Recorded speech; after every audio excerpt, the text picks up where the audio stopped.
السلام عليكم، كنتمنى تكونوا بخير. اليوم غادي نقدم لكم كفتة اللحم بالخبز بطريقه سهله وبنينه بزاف. كنحتاجو بصله، فلفل اخضر، واحد الطماطه والبقدونس والكزبره واللحم مفروم. غادي نقطع هذا الشيء. بالنسبه للطماطه حيت منها البذور وداكشي الاخر قطعته هكا. من بعد غادي نوضعهم في الهاشوار باش كنطحن هذا الشيء كامل من غير الكفته. من بعد عاد كنضيفوها.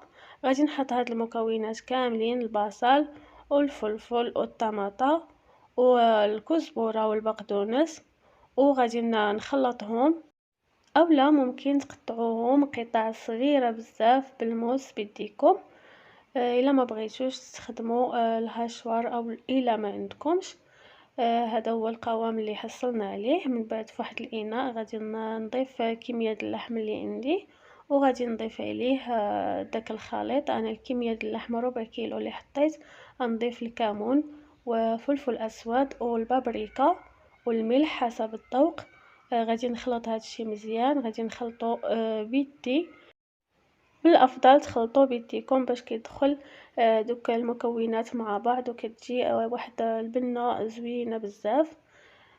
صافي. الخليط راه هو وجد. غادي نجيبو خبز تورتيلا ولا خبز الشاورما ولا ساندويتشات. غادي نوضع فيه داك الخليط ديالي بهذه الطريقه هذه.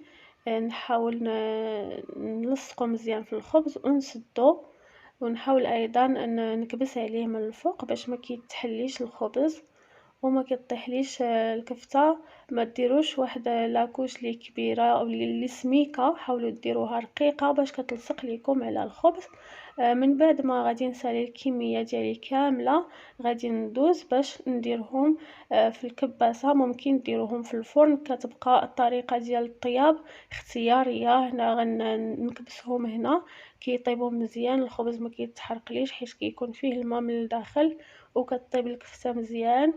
كما قلت لكم ممكن ديروهم في الفران او لا ممكن ديروهم في المقله ديال الخبز على النار. كتبقى الطريقه ديال الطياب على حسب الرغبه، وكلهم كيجيو بنان وزوينين وتقريبا نفس الشيء. هنا من بعد ما ساليت الكميه ديالي كلها، هادو هما الخبز ديالي وجد صراحه جا بنين. تقدروا تقدموه بهذه الطريقه هذه او لا تقدروا تقطعوه على جوج بحال هكا. المهم المذاق جا شي حاجه رائعه بزاف وسهل سهل دغيا كيوجد. كان هذا هو الفيديو ديال اليوم. كنتمنى يعجبكم. ما تنساوش تشاركوه مع الاحباب والاصدقاء ديالكم. ما بقى لي غير نقول لكم مع السلامه. اشوفكم في فيديو جديد ان شاء الله.